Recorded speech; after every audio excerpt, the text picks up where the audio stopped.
যত মডেলটাকে আনা হয়েছে এরকম আর কোনো একটা সফটওয়্যার খুঁজে পাবেন, এরকম হাজারো সফটওয়্যার আছে, কিন্তু এত পরিপূর্ণ নাই, এত কি নাই, পরিপূর্ণ নাই। আর বুঝতে সহজ, এটাই সবচেয়ে আমাদের কি সবচেয়ে সহজ মাধ্যম। কিন্তু আইফোনের জন্য আরেকটা সফটওয়্যার আছে যেটা হচ্ছে শুধু আইফোনের জন্য। কার জন্য?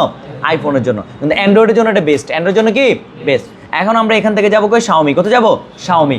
শাওমি থেকে আমরা মডেল জানি, এখন যেটা হাতে আছে এটা কি রেডমি 9A। তো আমরা এখন যাবো কোথায়? Redmi 9A। কোথায় যাবো? Redmi 9A। তো আমরা এখন এখান থেকে রেডমি 9A মডেলে যাবো। হুবহু আমরা যেভাবে আগে বের করছি সেম এভাবে আমরা কি করব? বের করব। এই হচ্ছে Redmi 9A model, Redmi 9A। তো আমরা এখানে ক্লিক করব, ক্লিক করার পরে এখানে কয়টা পিডিএফ? 7টা। কয়টা? 7টা। দেন আমরা বলছি যদি কোনো মডেলের সাথে 7টা পিডিএফ পান, কয়টা পিডিএফ? তাহলে এই মডেলটা হচ্ছে পরিপূর্ণ কাজ করা। পরিপূর্ণ কি? বা এই সফটওয়্যার যারা তৈরি করছে এই মডেলের পরিপূর্ণ তারা কাজ করে দিচ্ছে, আর কোনো কিছু বাকি রাখে নাই।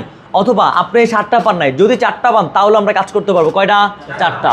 একটা হচ্ছে বিপ ম্যাপ, কি বিপ ম্যাপ, তারপরে হচ্ছে আমাদের হার্ডওয়্যার সলিউশন, হার্ডওয়্যার সলিউশন, তারপর হচ্ছে লেআউট স্কিমেটিক, লেআউট স্কিমেটিক। এই 4টা পিডিএফ যদি থাকে তাহলে আমরা ডেট সলিউশন করতে পারবো। অর্থাৎ ডেট সলিউশন বলতে কি? লাইনগুলো বের করতে পারবো। কি করতে পারবো? লাইনগুলো বের করতে পারবো। তো আমরা এক এক করে ওপেন করবো। সর্বপ্রথম কি বিপ ম্যাপ, কি বিপ ম্যাপ। এখন যদি পরীক্ষাতে প্রশ্ন আসে অথবা আপনাদের কেউ জিজ্ঞেস করে যে মাদারবোর্ডের প্রত্যেকটা লাইন দেখাই দিবে, মাদারবোর্ডের প্রত্যেকটা লাইন দেখাই দেয় কোন পিডিএফে, অথবা মাদারবোর্ডের সমস্ত লাইন দেখায় কোন পিডিএফে? BIP map. কোথায়? BIP map. তো আমরা এখন বিপ ম্যাপের subboard open, main board open করবো। কোন বোর্ড? মেইন বোর্ড ওপেন করবো। সাববোর্ড আমাদের প্রয়োজন নাই, সাববোর্ড কি নাই, প্রয়োজন নাই। মেইন বোর্ড ওপেন করবো। কোন বোর্ড? Main board. তারপরে একটা ওপেন হওয়ার পরে আরেকটা ওপেন করতে যাব। তারপর ডায়োডা, ডায়োডাতে কি আছে? জিআর ভ্যালু, কি জিআর ভ্যালু। ডেটের জন্য জিআর ভ্যালুর প্রয়োজন নাই, কিন্তু বুঝছেন?